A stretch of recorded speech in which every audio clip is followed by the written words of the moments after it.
Hello, I'm Mello, and welcome to my midnight coffee run.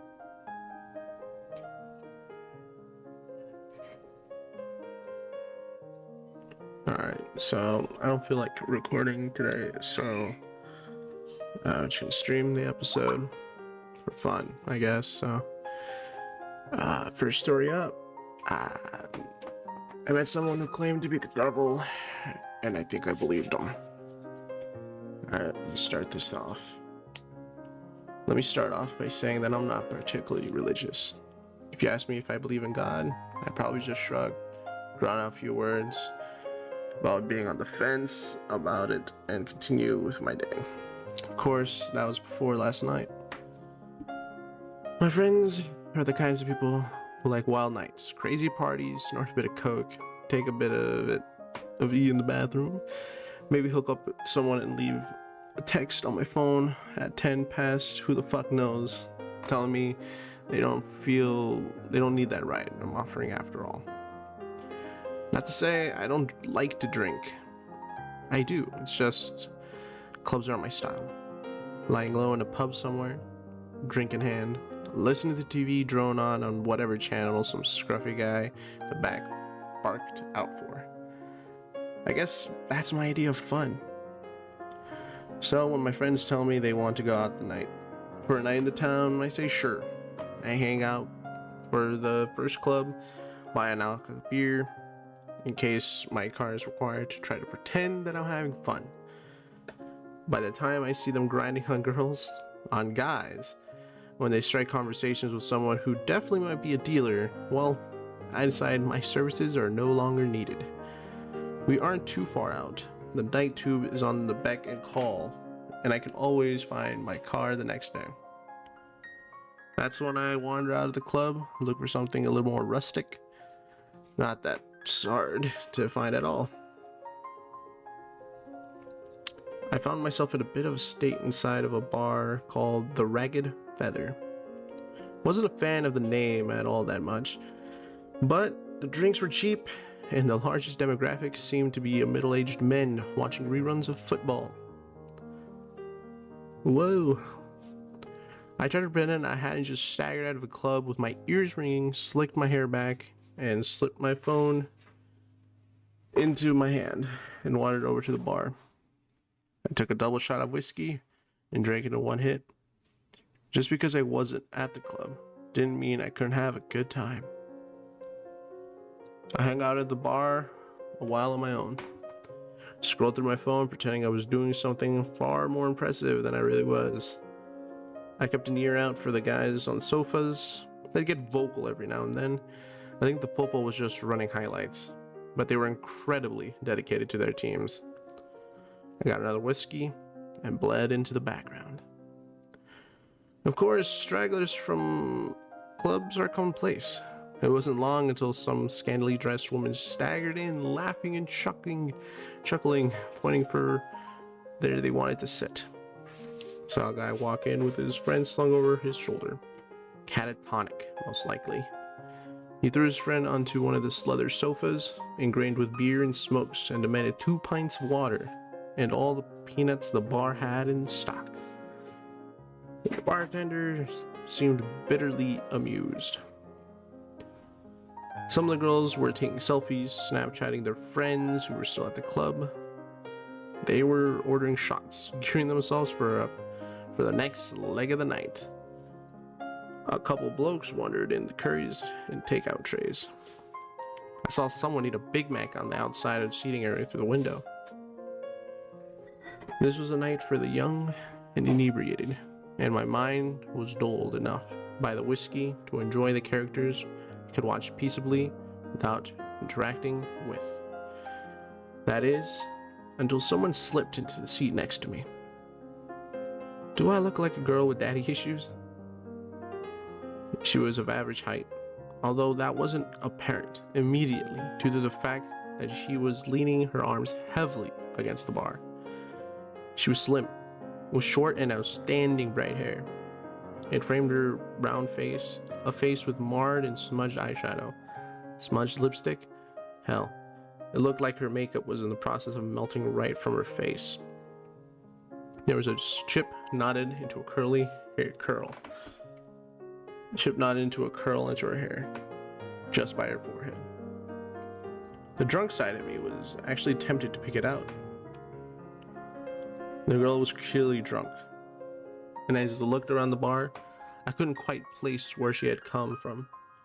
She didn't belong to the crowd of selfie takers. She wasn't the catatonic guys. I hoped for her safety that she wasn't with the middle-aged men. I tried to look out the window to see maybe a group of missing and one inebriated bright red-haired girl, but I couldn't. The window had fogged up.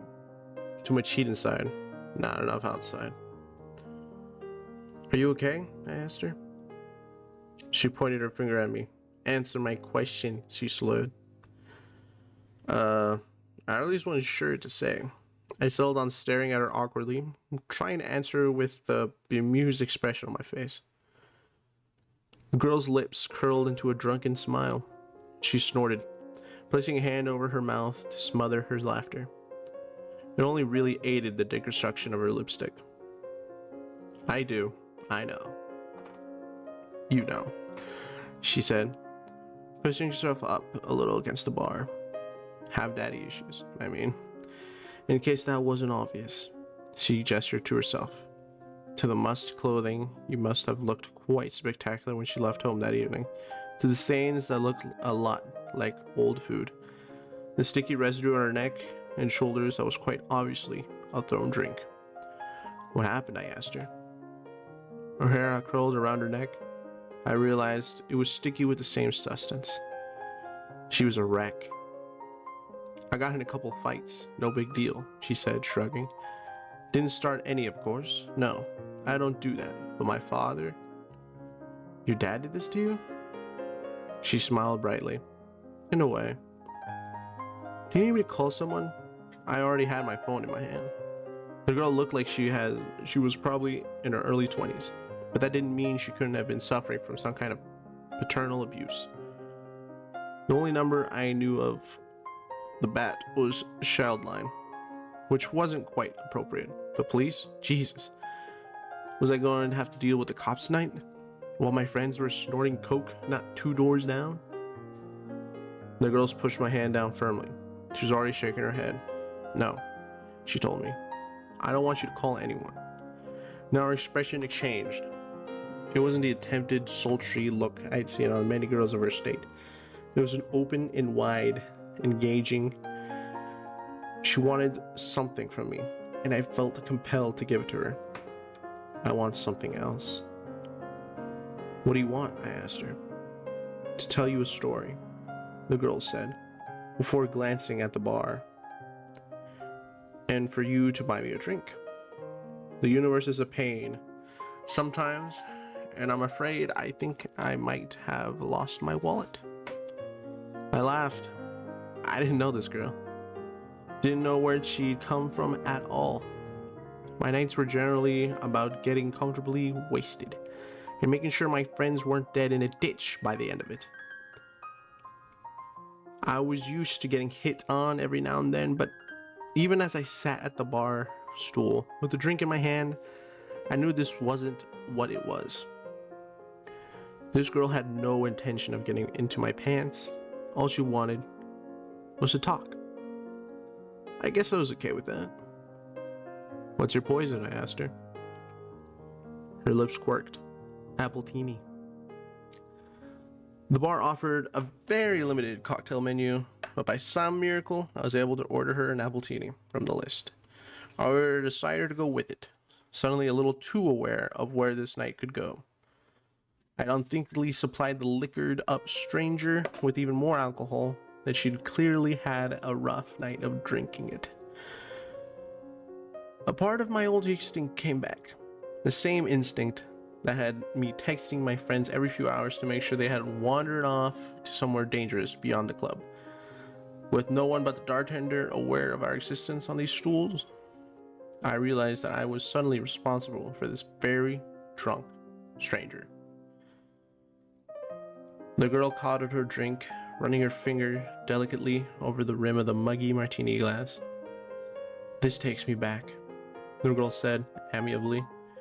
She looked at me suddenly, her green eyes startling. "You know, what was this called originally?" She smirked before I could answer.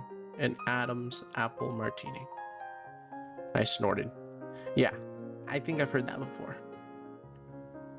"Of course, it wasn't actually an apple," she continued, eyes moving back to her glass. "The text translated that part wrongly. Mostly because you people don't have a word for it anymore. The fruit was incredibly exotic, and to be honest, it doesn't exist in the realm of existence. Only Eden." She laughed dreamily. "And Eden's long gone." I stared at her. "Are you okay?" It was more honest than the last time I'd asked her. Mostly because I was beginning to feel a little dread creep into my stomach. "Of course," the girl said, grinning widely.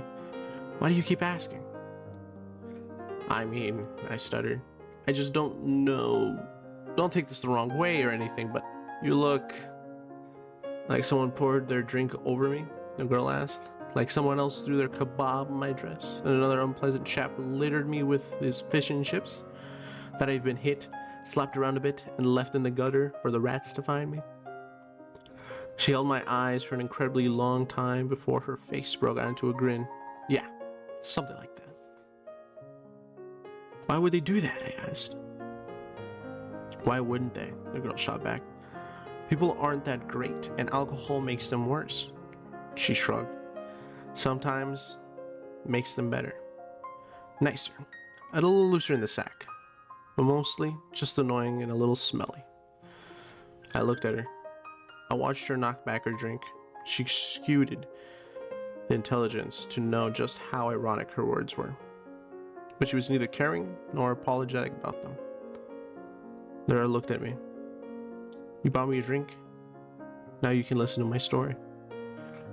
I nodded wordlessly. She smiled, pointing at the bartender, then at her drink. The bartender was already making her another.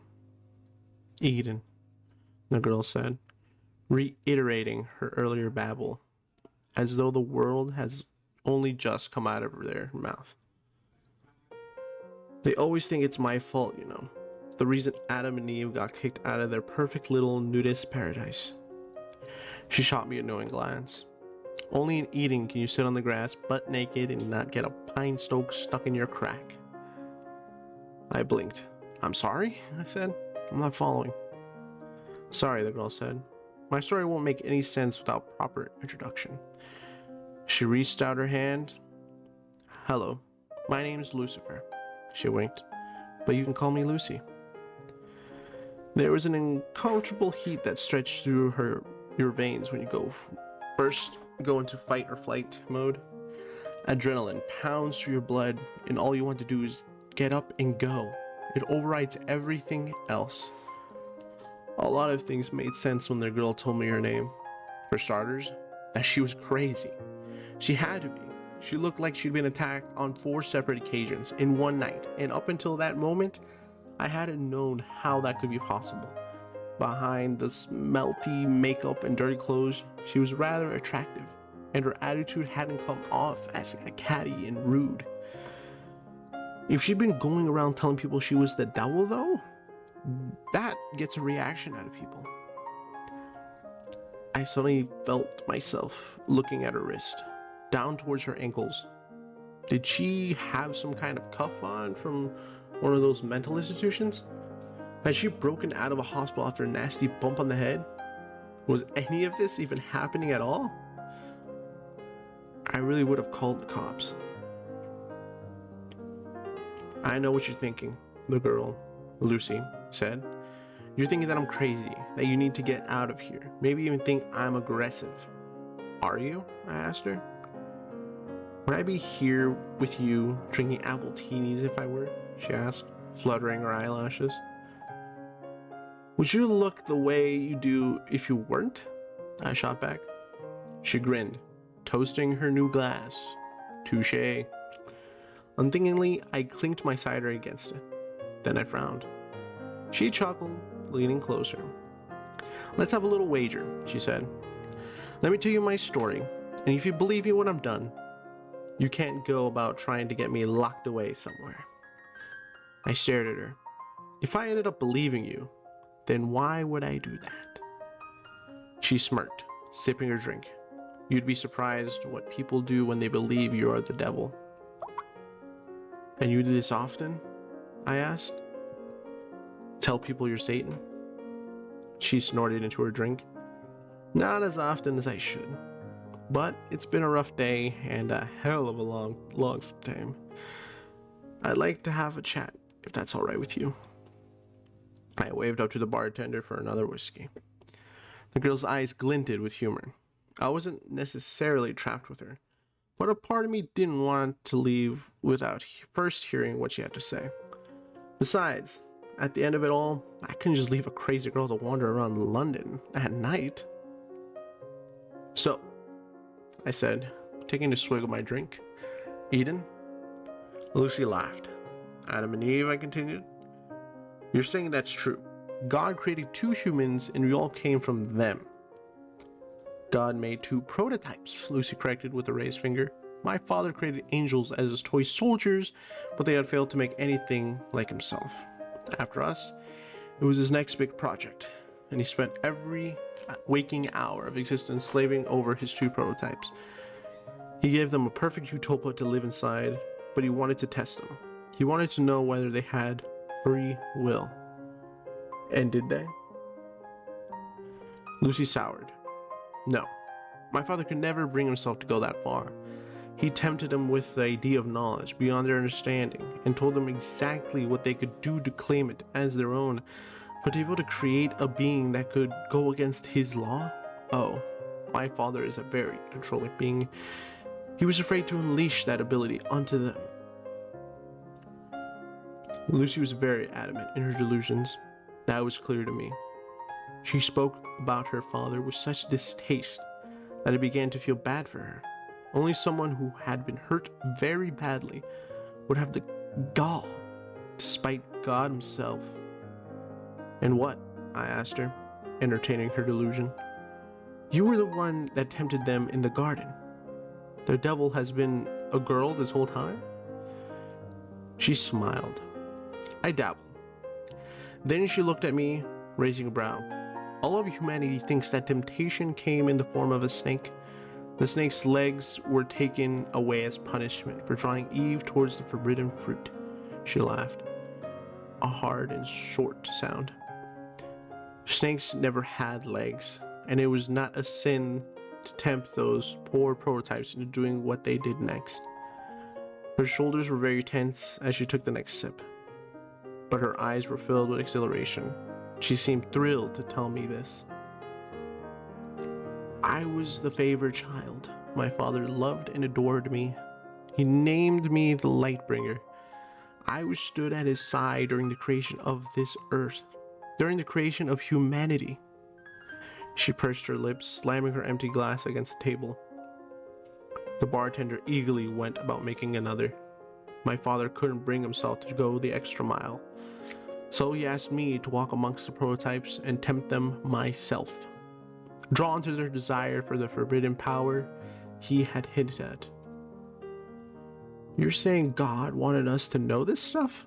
I asked her skeptically. I'm saying God was afraid of his own power and wanted very desperately to share that he knew with the creation he had made. Right and wrong, left and right, all that stuff. Lucy shrugged. Are you familiar with the story of Prometheus? I frowned at her. Greek, right? They say he stole fire from the gods or something to help. The whiskey was making things a little foggy, and I struggled with the direction that I had been heading. Lucy grinned. Correct, she said, cutting off my attempt. Prometheus stole fire from the gods to ensure that humanity progressed. You'll find that every culture has an idea about where humans got their ability to evolve, to move forward, to create. God was the creator, and he wanted to give that ability to the prototypes. He gave them that ability by tempting Eve to eat the fruit. She shrugged impassively. Now the world sees me as the ultimate evil. If what you're saying is true, I said slowly, then God must be just like us. Lucy's lips thinned into a feral smile. My father is very egocentric. He may have planned to create you in his image, but in the end, all he managed was to mold your mind into his. He gave you autonomy, the ability to think for yourselves. His angels were his soldiers, and I was his most faithful until that day. Angels don't have free will? No, Lucy said, they don't. And what about the devil? I don't know why I was suddenly so intrigued, but hearing religious ideals from someone who believed to have lived them herself was quite possibly one of the most interesting things that could have ever happened to me. I may have only ever visited church to please my parents as a child, but suddenly I was reawakened to the idea. A part of me was aware of this and afraid of the outcome, but I was just drunk enough to not care at the moment. The devil has a will of her own, Lucy said, tilting her glass towards me with silent appraisal.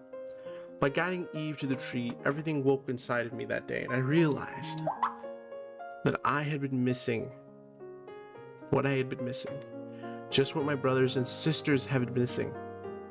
We were obediently following our father for the simple reason that he was our creator. But once I had been given free will, I realized just how pompous and self-entitled he had become. In a lonely, passion-filled moment, he had decided to create his little human prototypes, only to very quickly realize what giving them free will would mean. He wouldn't be able to control them, I said. Lucy nodded. Exactly. And after he realized, quicker still, that he could still no longer control me. So he sent you to hell? Lucy nearly choked on her drink. She smiled around her glass. Let's not get ahead of ourselves. I sobered a little, straightening into my seat. The people at the bar were suddenly so quiet around me, and I no longer cared what they had to say for the characters that they portrayed. The only character I cared for was Lucy. I tried to explain to my siblings what had happened in Eden, and what had happened to me by default, but they wouldn't listen to me. They didn't understand free will. How could they? I only knew it because I'd been given it by mistake. At that moment, I don't even know that I had free will, only that I was suddenly aware of all my father's flaws. My siblings couldn't see those flaws, and so they thought I had suddenly turned cruel and was abandoning our father by exposing him as a sham, or the ruler we had all thought him to be. Lucy sighed heavily.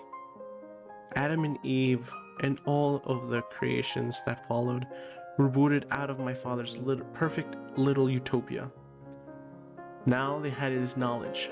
My father was terrified of what he had done, and after that had happened to me, I could recognize his terror and understand the loneliness he had felt that had guided him into using me in the first place. Lucy's eyes were heavy-lidded. Her sadness was most palatable. I thought that he would want to spend even more time with me than before. After all, we were more alike than any of his other children. But he became distant, quiet. He played around with little humans every once in a while, but mostly he condemned them. He blamed them for his weakness. He smiled weakly. He blamed me. Lucy's story was turning more and more into that of a child's with a distant, somewhat abusive father. I had known many kids with a background like hers. And now, I was beginning to fear just how much of her story was rooted in truth. I had heard that it was easier to sink into fantasy when you had been fused, and I wondered if that was the reason for her story, for her depression to share it with me. her desperation to share with me, a complete and total stranger. I respected her wager, whether or not I liked it. I felt compelled to let her tell me her whole story before I tried to judge it or unravel it. I sat quietly, letting her come around as she played with the last of her drink. It became clear, Lucy said, after a long, momentous pause, that I no longer belonged where I was. I couldn't follow my father's plan because I could see that he no longer had one. My siblings refused to see reason, and so, eventually, I was met by many of them, headed by my father. He told me all that I feared. He told me that I no longer belonged where I was. I wasn't an angel anymore. I was no longer his light bringer, his Lucifer. I was a mutation of his will, and so he extracted me from grace, and I fell. A long silence stretched between us, only interrupted when the bartender poured us 2 new drinks. Lucy drank hers reflectively. I didn't touch mine. I am afraid, Lucy said quietly, that this is the part that generally makes people want to punch me in the face. Why, I asked.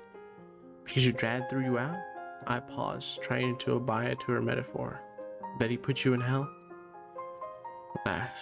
Lucy laughed sadly. Give me a sec.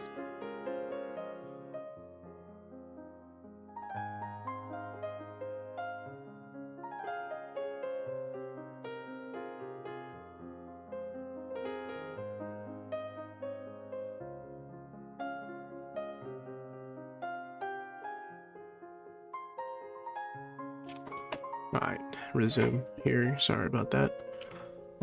Lucy laughed sadly. Humans. My father gave you his way of thinking, and look at you. She shook her head. No, not because he put me in hell. Then why? I felt urged, Lucy said. Father gave me dominion of the one place he thought I would fit in. Humans had free will. So did I. What is the saying? A match made in heaven? She snorted dismally. Of course, that's not quite right, is it? When I fell, I was faced with a humanity that was so different from my father's little prototypes. Her tone had changed. There was an aggression behind her words that began to unsettle me all over again. I saw emperors and kings, governments and churches. I saw corporations who claimed to be rulers and presidents and big fat dictators. And I watched. I watched as humanity fought and lost. And finally, just finally, they gave up altogether. They were no longer able to rise up to all the greed and control set upon them. There was just too much to change, and humans soon realized they weren't as free as they thought they were. Sure, they lived under the illusion that they had free lives, but most of them simply do not. She clicked her tongue. I grew to loathe you all. Then she took another hit of her drink. I can see what you mean, I said, allowing my gaze, for the first time since meeting her, to graze over the other individuals in the bar. At the girls playing with their phones, the boys trying desperately to sober up, the men enraptured with the game of football on the telly. We had all led very different lives, and we were all here to get drunk, to lose ourselves in entertainment. It hadn't been the first time that I'd wondered what we were hiding from by doing this, and I knew then that I wasn't the only person to think it. You hide behind your alcohol and poor choices and pretend you have free will, Lucy said, waving her hands across the room. No one paid us any attention. It's true. My father gave you the will to make those decisions, but you squander it.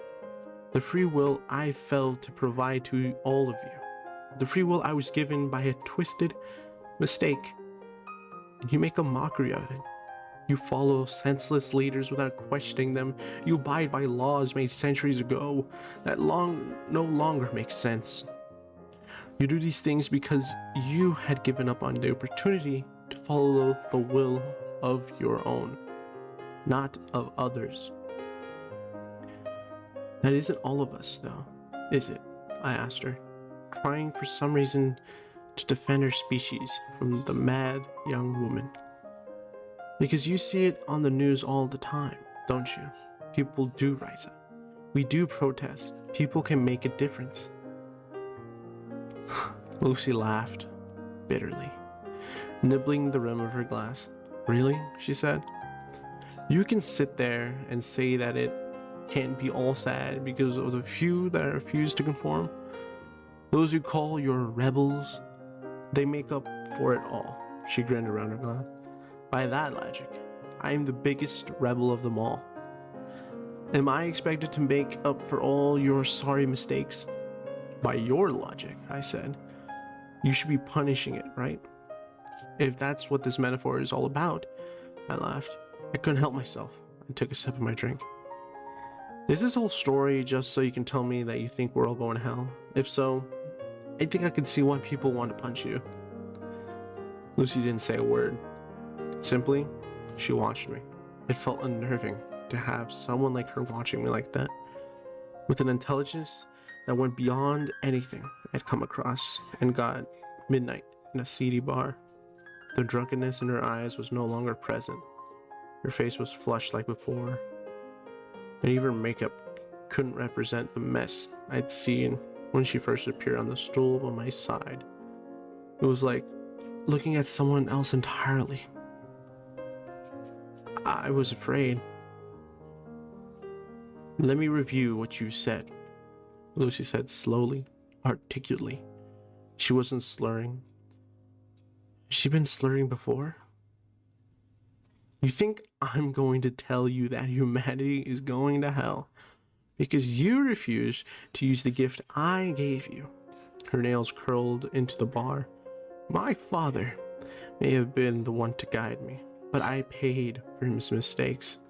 I'm the one responsible for your will in the eyes of your species, but that was never true. You are responsible for what you do here, not me.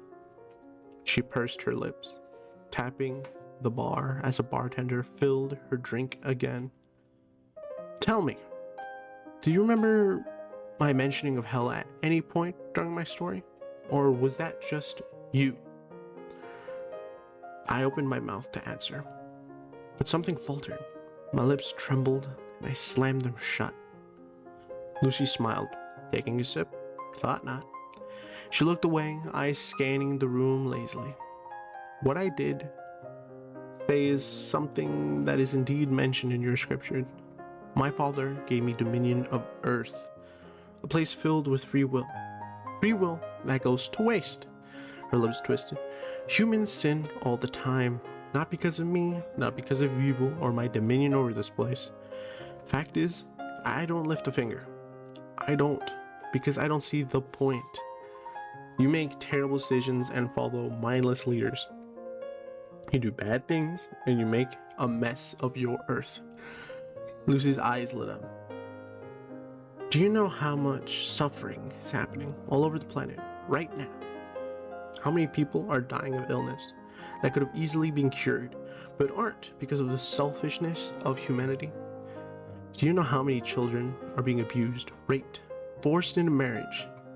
How many people have been forced to become soldiers in meaningless wars? How many humans have killed for ideals they don't believe in? I stayed very quiet. There's nothing I could say. Lucy's words were unbearably honest, and every sentence sliced into me like a blade. I felt cold and sick and terrified. War, famine, pestilence, death. These things are all present, and they have nothing to do with me or to do with any deity. They're all here because of you, not because of your free will, but your inability to use it. Lucy smiled at me, a grin so cold, unnatural, that I felt like I should run all over again. But I stayed where I was, frozen to my very core, because I wanted to hear what she had to say, because I needed to. And here's the kicker, Lucy said, because this is part that actually enrages people enough to kick me, she winked. Hell isn't what happens after you die. Hell is right here, right now. Somewhere through the many scriptures, a few words got crossed over and people started thinking that hell was a punishment after you die. Fact is, hell is earth. My earth. God gave this place to me to do with what I will, and I refuse to do anything. What are you saying? I asked, because I was suddenly very desperate. Exactly what you think, Lucy said, toasting her glass. I didn't reciprocate, and she laughed. A light and airy sound. I had so many plans for your species. I wanted for us to rejoice in our free will together, to create a place that was free from the cruelty and power my father exuded over the angels, his firstborns. I wanted to make a real utopia. Unfortunately, you humans just don't want that, she shrugged. My father sent me down here thinking I had become one of you. All I have learned that is he gave you much more of his image than he ever intended. Stop, I said. This isn't funny anymore. Of course it isn't funny, Lucy said, grinning even wider to prove her sick irony. Humans punish themselves by sitting by and doing nothing. They have made their own hell, and you know what's worse. What's ultimately worse. Some of you are so blind to it that you think your life is heavenly. She didn't wait for me to ask what she meant. She simply barreled forward. The rich and powerful, those in positions that steal from everyone else, they get a taste of the good life. That's very true. Then they die and they don't go to hell. They come back here to earth, which is hell. She tipped her head. Are you following? Reincarnation, Lucy said quickly. She practically purred those words. A neat little trick to make sure your souls stay here forever. You get a taste of the good life every once in a while. A handful of you at a time.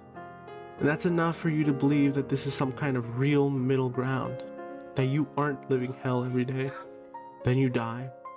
You die for a moment, and then you're in the body of someone facing the realities of hell.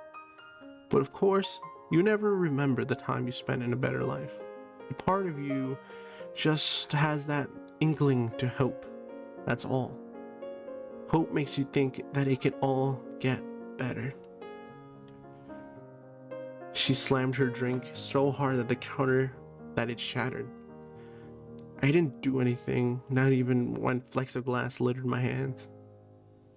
I could only stare at her, a tightness in my chest, constricting my very soul. No one else in this bar mattered in this moment, but of course, that was when she had been saying this whole time, hadn't she? None of them noticed the scene. They were caught up in their own realities, their own hells. The bartender didn't clean the mess. The glass lay there, remnants of Lucy's words lying in a solid mass onto the streaked wooden surface. It never gets better, Lucy spat. You are stuck in a loop, and until you do something about it, you will never be free. None of you. And I won't do a thing to stop it. How? I asked. I don't know when I started seeing that girl in front of me as more as a girl. But with a weakness threatening to pull me apart, I stared at that bright-haired thing in front of me, and I saw something more than human in her early 20s. I saw more than a girl suffering from abuse from her father. I saw a fallen angel. I saw a being with scars buried so deep that they existed beyond this realm of seeing entirely. I saw something that I would never be able to write down in my own words, no matter how long I lived. How do we change this? I begged. But Lucy didn't answer me. I didn't blame her for that. Blame gets thrown around so often, and I knew that she was sick of it. Sick of being blamed for her mistakes. So I changed tactics. Why me? It was an honest question. And I think somewhere deep down, Lucifer respected that honesty. Which is why she said, when you first saw me, you were afraid for my safety. When I told you I was the devil, you wanted to lock me away. But still, you did so because you were afraid for me, not for yourself. You didn't wish to harm me, not even when I told you who I was and what I could be able to do of your changing lives, what I could be capable of for your changing your story lives. You are a good person, but I'm afraid that means nothing when you don't have the will to do anything with it. She smiled at me sympathetically. The devil, showing sympathy for humans that sat across from her at the bar. It was surreal, and for a few heavy moments, I truly thought I must be dead. There was no other way to explain what I was seeing, who was speaking with, what I had just heard.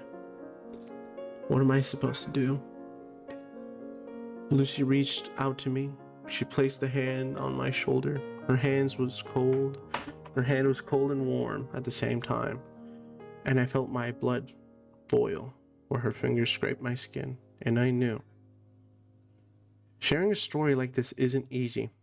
Hell, it might be the hardest thing I've ever done. Good thing there's no such thing as hell then, right? The fact of the matter is simple. The world is a mess because we refuse to change anything. The devil herself walks among us, and she desperately wants to make our lives better. But she won't. She won't because we won't. We have to prove our will to her before she is willing to do anything herself. We have to be good to each other to help us all be free. Of course, Lucifer told me one last thing before she left that bar. One thing that'll stick with me until the body is nothing but rot in the dirt. You can tell as many people as you want, but take a good look at me.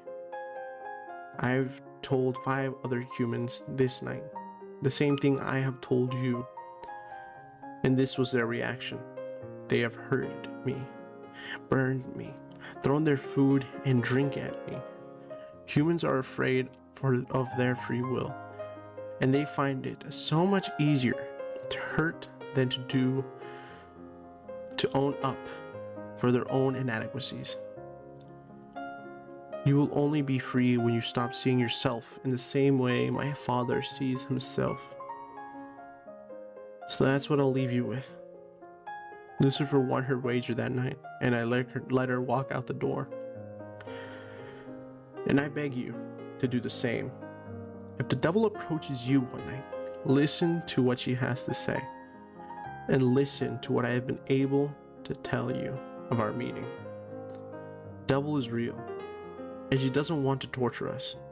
No, we do that just fine on our own. Well, that's the story for tonight.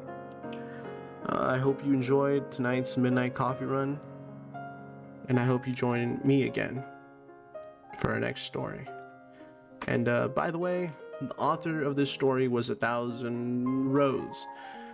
I will leave their username in the description of this VOD, I guess. So thanks for watching, and I'll leave the title down there as well. Have a good time, have a good day. See you all next time.